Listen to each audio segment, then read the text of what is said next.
So it's been ages since I made a video. A lot has happened. Not really though, but a lot of mental stuff has happened. I got a job, so that's been keeping me busy. It's pretty full time, so it's been keeping me busy. And I've been trying to eliminate a lot of things from my life. I recently got rid of like 3/4 of my wardrobe because I was simply holding on to it just to hold on to it. And I think I still have a lot of stuff to go through in the basement. It feels really good to let go of stuff. Even the smallest things like a t-shirt that you've had since 6th grade or pants that you hope to fit into one day.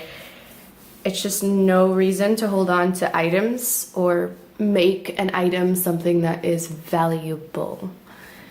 I'm trying to continue that trend with everything in the house. It's just hard because I share the house, this apartment, with Ben, so half of the stuff, well, 3/4 of the stuff that's here is his and not mine. But there's still a lot of decluttering to do. I'm aiming for as simple as I possibly can. And another thing that's recently happened, and I'm not sure if I should even mention this or not, but look, I got my smoothie. But I've recently been inspired. This is something I've been wanting to do for a really, really long time. But I recently got inspired by Raw Alignments.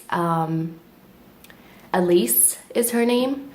And to basically cut out marijuana from my life. Now, before we jump to the guns here, let's just take a moment and back up.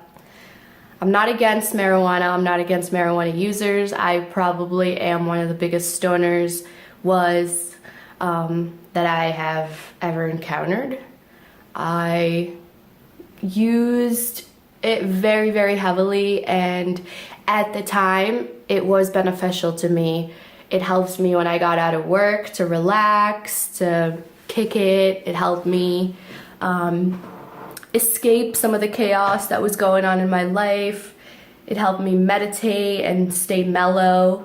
But I've recently reached a point in my life where I feel higher than marijuana could ever give me. So whenever I get high, I feel low, if that makes sense.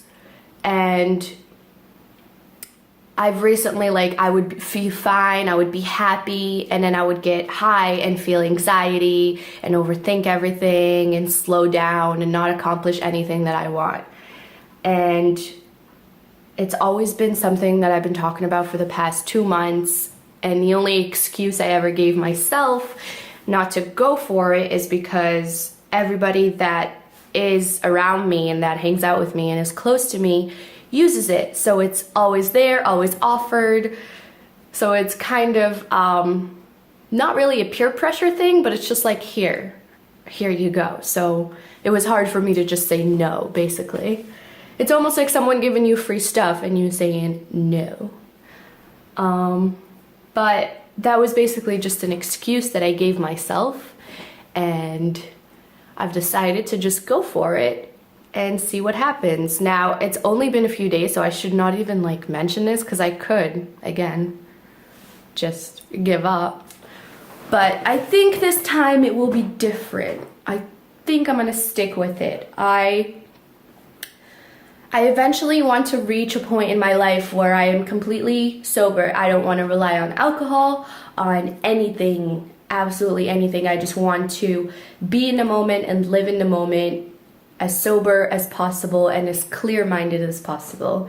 And if I can't accomplish that by myself without the help of marijuana, then I feel like I don't know how to put this into words. We will discuss this more in the future, and I'm sure I'll make more videos about it and update you guys on the process of cutting cannabis out of my system. So far, it's only been a few days, so I could just be making this up in my mental, like, in my head. But I feel more energized, a lot more energized. I feel like I wake up a lot easier too. Like yesterday and today, I had no problem just rolling out of bed. And I already have 10 million lists to make of things that I want to do. One of them includes YouTube and making more videos because I have so many ideas written down, but I would get high and feel lazy and be like, oh, it's not even worth it. What's the point of making those videos? And it's not necessarily just the marijuana. It could just be me and my mentality and the way I think when I'm high. So everyone's different, you know what I mean? Like everyone reacts to marijuana differently.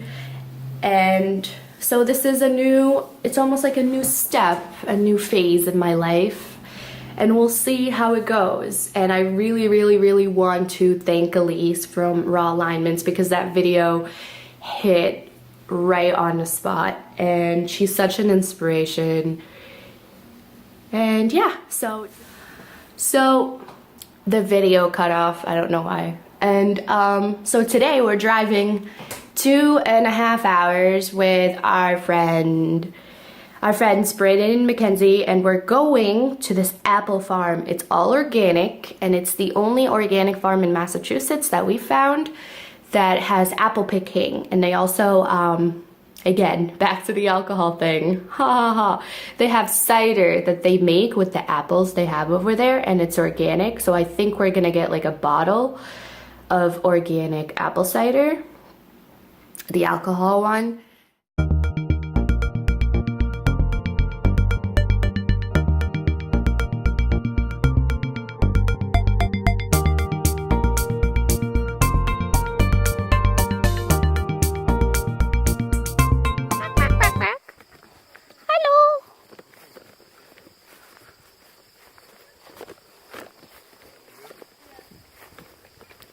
Hi, chicken. Chicken. Chicken. Oh. Oh.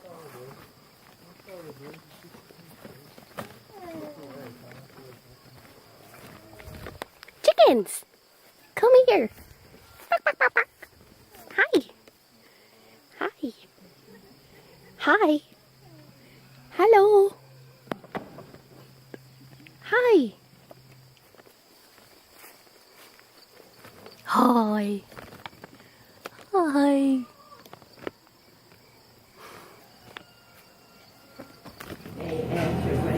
I like don't know what to do first. I'm like overwhelmed.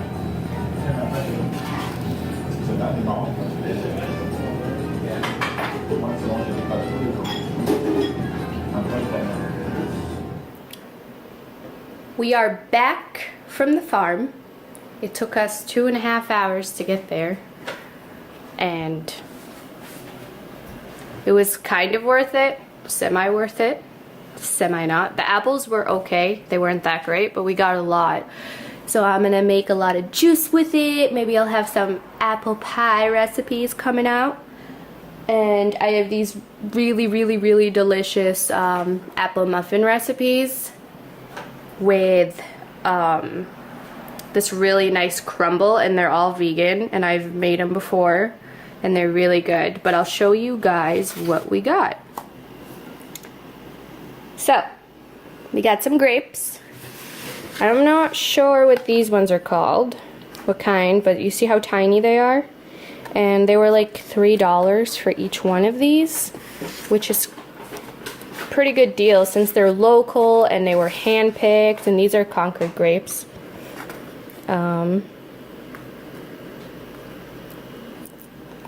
These ones we picked ourselves.